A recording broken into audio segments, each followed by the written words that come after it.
Hello my friends, how are you doing today? I hope that you are having a great day thus far. Happy Friday. If this is your first time seeing me, hi, nice to meet you. My name is Paige Layle. You may know me from TikTok. If you're not doing so already, feel free to go check out my TikTok at Paige Layle, and while you're at it, you can follow my Instagram with the same name. I am autistic, and so over here we talk about autism and stuff, and we have a pretty good time if I do say so myself. If this is not your first time hanging out with me, hi, it's great to have you back here. The title of this video may be a little weird, and people may be like, what do all those letters mean? Over the last few weeks, and for the next few weeks as well, I've been enrolled in like a therapy class. It's group therapy, but instead of therapy, it's an instructor teaching you skills, pretty much. Teaching you about your brain, your body, your thoughts, your emotions. Each week, it's a different topic. And so far, I have completed 3 weeks and I'm on my 4th week. I was referred to be enrolled in this class by my psychiatrist. It's a free group class that the hospital in my hometown runs. Pre-COVID, it was in person in like a big room in a circle, but because of COVID now, it's just on Zoom. I have been doing personal therapy for over 7 years, and I don't find that it is effective for me because what I've noticed is a lot of therapy is tell me about your problems. I don't believe that I have a hard time talking about my problems. I've seen so many therapists that it's just exhausting and draining and frustrating. I don't need to go, here are all the things I'm sad about, and then have the therapist be like, cool, good session, see you next week. That is nothing for me. Now I'm upset, and that cost me $200? Ugh. So these classes are seriously what I've been hoping and praying for. I don't pray.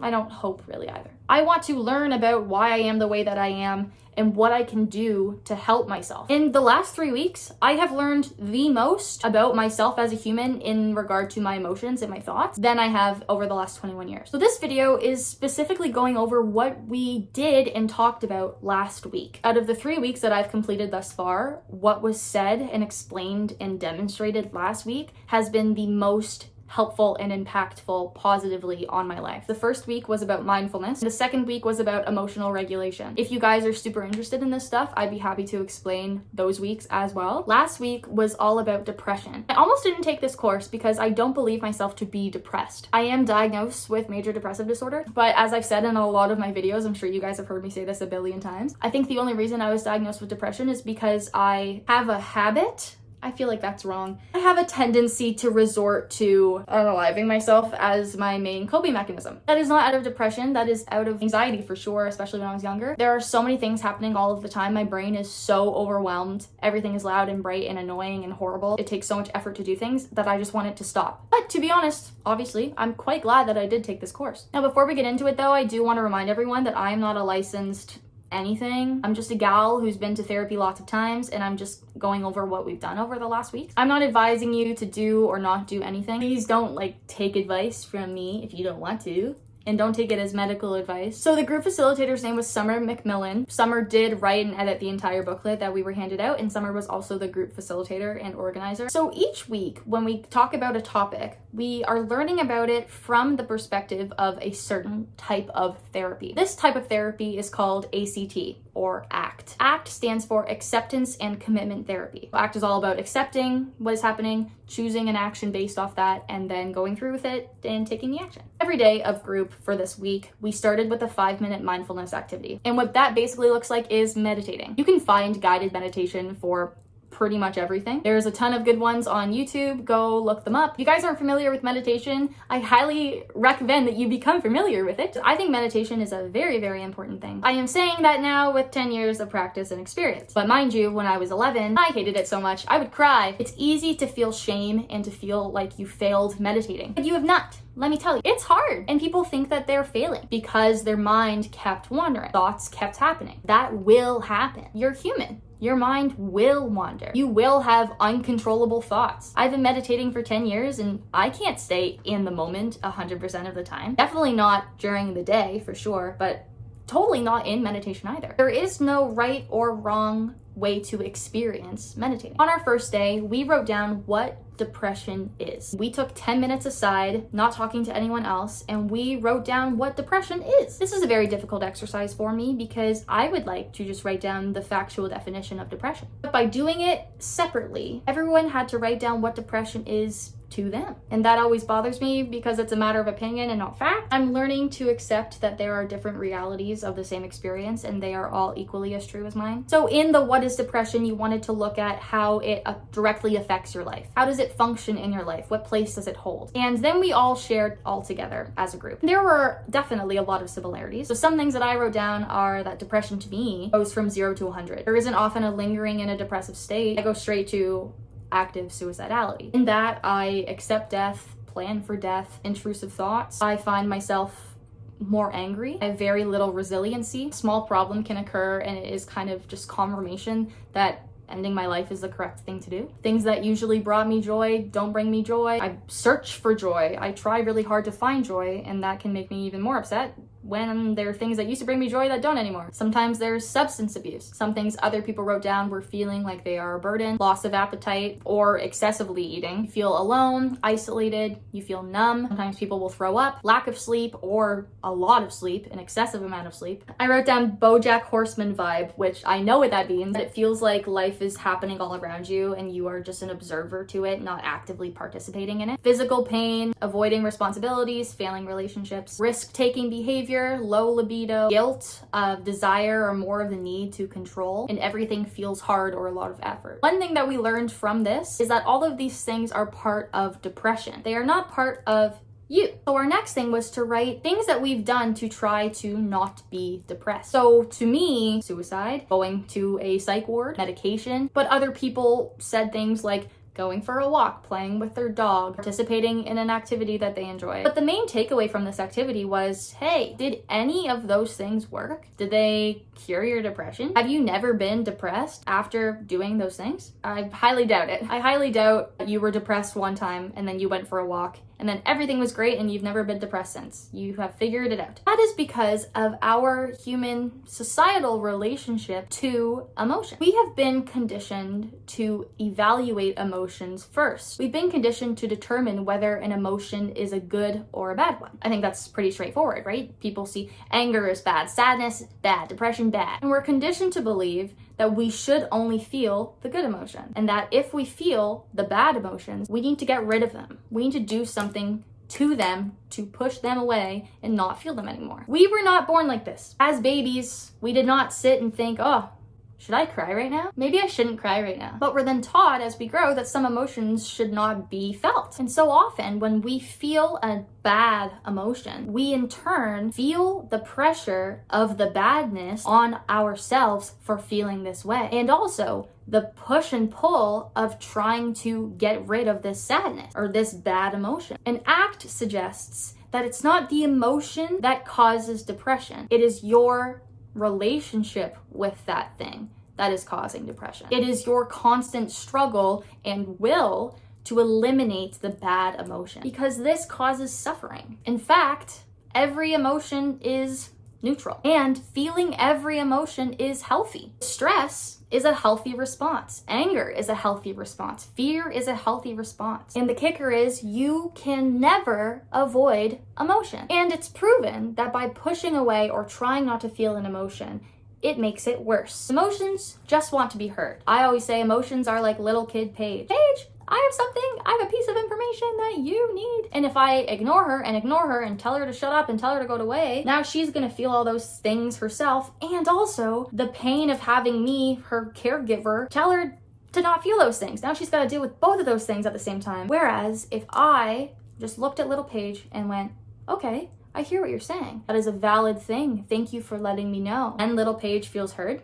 She feels that we are in control. The pressure is put off of little emotion Paige because her communication has been heard and understood and listened to. And I found that by doing that, by listening to your emotions, they go away faster. Emotions don't want to hang out. It's clear they don't want to hang out. Feeling emotions too much, like they can cause us physical pain in our body. And so with that, with feeling your emotions versus not feeling your emotions, you cannot control your emotions. An example of an exercise we did to prove this, I'm going to ask you, what's an emotion? What's a good emotion? I want you joy. You know, we all probably like feeling joy. For the next minute, I want you to feel joy. Go.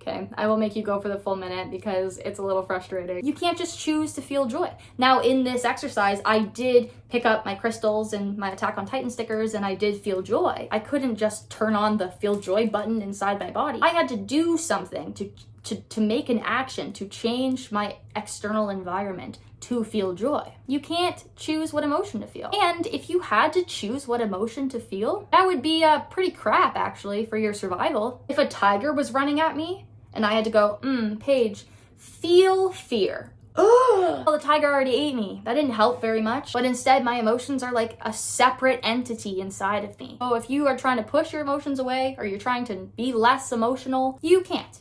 You cannot. I always say there's no sense stressing over something you can't control. No amount of stress is going to automatically mean that you can control that thing. So instead, you have to work on not stressing and accepting that thing for what it is. And so that's your emotions. Another thing that we touched on with ACT and depression, besides emotions, also thoughts. Thoughts are the kicker, I think. We also learned about the difference of emotional mind, logical mind, and wise mind. And to summarize and simplify it, emotional mind is making your emotions influence all of your action. Acting very impulsive, getting in fights when you're angry or throwing things when you're angry. Logical mind is me, and that is going only off thoughts and not taking into account how you feel. This was me so much that up until last week, I could name maybe 2 things that I actually knew about things that I felt. And so now I'm trying to take into account my feelings as well as my thoughts to make decisions based off both of those things. I used to read everywhere that you control your thoughts. I used to always say, if you have good thoughts, they will shine out of your face like sunbeams and you will always look lovely. It's a Roald Dahl quote. And I punished myself for if my thoughts were negative. I thought my thoughts were me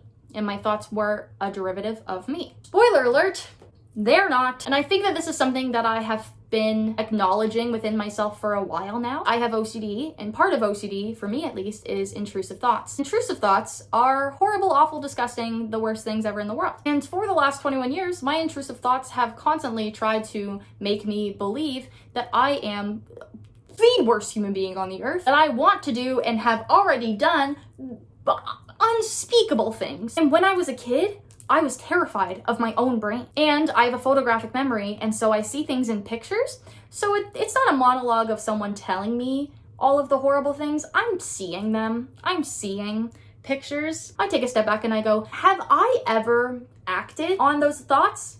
No, I have not. My thoughts are not me. My actions are. But even for people without intrusive thoughts, your thoughts are still not you, and you cannot control them either. An example of an exercise we did for this, I'm gonna give 3 numbers. 1, 2, 3. For the next minute, don't think of those numbers.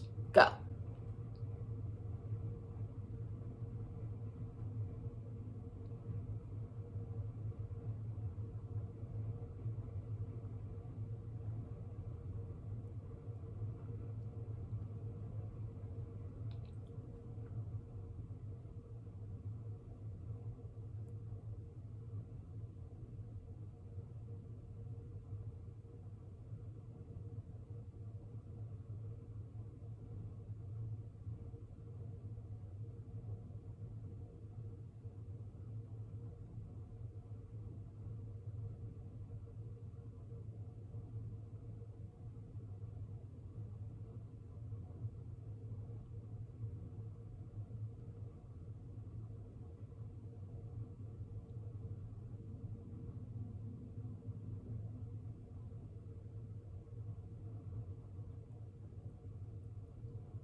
Alrighty, there's a minute. How'd you do? Your mind, as we were talking before in meditation, wanders. It jumps around and you can't control that. And so I was sitting there, I was trying to not think of those numbers. I kept going 5, 5, 5, 5, 5, seeing the number 5 in my brain. But 7 times in 30 seconds, I counted. We only went to 30 seconds. I thought of the numbers 1, 2, or 3 7 times. I couldn't help it. Summer, our instructor, then asked, how was that for you guys? And some people said, you know what, it was okay. How was it okay? It worked for you? Yeah, it worked for me. Yeah.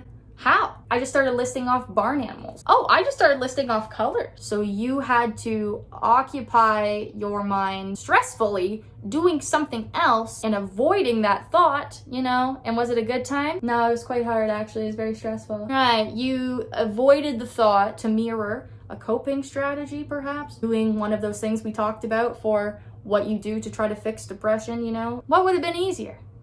Probably just thinking of those numbers. I know from personal OCD, intrusive thoughts experiences, that my intrusive thoughts affect the things that I care about the most. My intrusive thoughts try to tell me that I'm going to hurt the people I love the most, or activities or things that I value. Those are the things I have the most intrusive thoughts about. And I can't change who I love or what I value. I can't do that. They could change, but I can't choose to do that. So my intrusive thoughts will always be there. I don't control them. And I'm no longer judging or shaming myself for having them. Because I don't deserve that. They're not me. Just like how I imagine emotion being little girl Paige, I imagine thoughts as like the annoying guy upstairs who you can always hear having a conversation on his cell phone. I imagine that my thoughts are something else. Sometimes I name it. I go, okay, Brenda. Brenda is usually my name for some reason. I go, Brenda babe, that's enough. So there you go. Thoughts and feelings are not you. They are both automatic signals to try to influence your actions. You don't just want to listen to your thoughts, and you don't just want to listen to your feelings.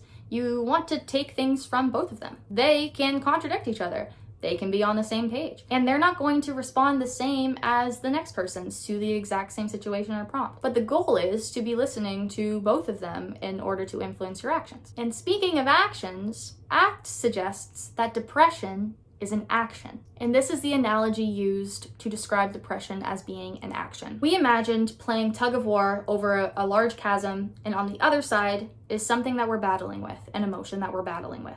Shame, loss, anger, disgust, regret, pain, anything. And we imagine that we're pulling each other, trying to get the other one to fall into the chasm. Pulling, constant struggling, constant wishing that you would win this war. You never will. You can't control that. You cannot be stronger than your emotions. And ACT suggests that depression is being in the stuck state. You are using your resources, your energy, your effort, battling something that you will not win instead of living life in order of what you value. ACT also suggests that this struggle and this depression most frequently occurs when we are living our life in a way that is not what we value. In order to understand that, you need to understand what you value and how your values should, or how you want them to, influence your actions, your decisions, your relationships. But fighting with this emotion is not something that you value, I'm sure. What if you just let go? Now, by letting go, I'm not saying that the emotion isn't there anymore. They're there. They're over the chasm. They're over there. They can see you. They can hear you. They can watch you. You're not fighting with them anymore. Now that you're not stuck in one place, you can move around. You can go over here, over there, as fast or slow as you want. You can go far from the emotion. You can come back to it. You can do your thing.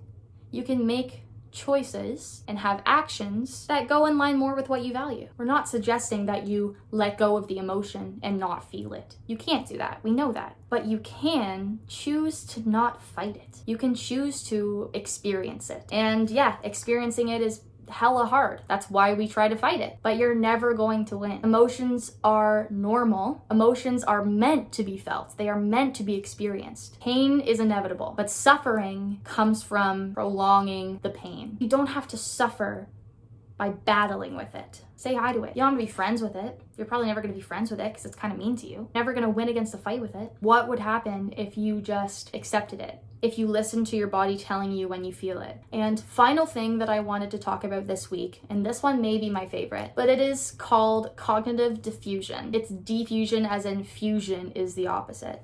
And I kind of touched on this earlier in the video. This whole idea is that thoughts are thoughts. You don't create your thoughts. But often we are fusing with our thoughts. By that I mean we are listening to the thought and fusing it with who we are, making that thought a part of us, or making that thought influence our behavior. And a lot of people fuse with 100% of their thoughts. How do we decide what thoughts to fuse and not fuse with? Thoughts that you want to fuse with are thoughts that are workable, thoughts that will put you closer to what you value. Brenda's gonna be talking stuff, and she talks a lot of shit, you know? Brenda can be like, cut your finger off. I'm like, that's a thought, babe. Okay. And I don't cut my finger off because that's an unworkable thought. Sometimes Brenda says, hey, you're not allowed to murder someone because that's against the law. I'm gonna fuse at that. Not murdering people it puts me in line with what I value. Workable and unworkable isn't about what's true and what's false. They're in a world that doesn't exist. You don't have to judge it or evaluate it or shame yourself or it. I mean, let's face it. If you had a printout of all of your thoughts of the day, how many of those thoughts would be workable? How many times has your brain just come up with a thought like, you're worthless, you're nothing, you're ugly, you're stupid, everyone hates you, you hate yourself, you're not talented, you're annoying? How many times has your brain said, you shouldn't be feeling that, you shouldn't be thinking that, why are you still thinking about them? Why are you thinking of doing that? You should be medicated. Fuck you, Brennan, I know you touched my drum set, and I want to hear that dirty little mouth admit it. The very last thing that I wrote of this week was, you don't listen to anyone else's opinions. You don't let anyone's opinions control what you do. Why the fuck are you listening to your own brain? And that is what I learned from last week's therapy on ACT for Depression. I freaking love it. I think it's so cool. I'm actually getting a tattoo on Wednesday that says, I cannot control my thoughts, I cannot control my emotions, I simply observe and listen. To constantly remind myself that 1, I am not these things, 2, I cannot control them, so why stress over them? And 3, listen to them, Paige, because I don't listen to my feelings or my emotions at all. So thank you guys very much for being here. I hope that you learned something. I hope that you take something from this video that helps you. If it doesn't help you or you think it's garbage, just throw it in the trash. Don't even worry about it. Once again, I'm Paige Layle. I would love it so much if you hit that subscribe button down below. It would mean the absolute world to me. Thank you so much for being here and for watching me and for learning. I will see you guys next week. Goodbye.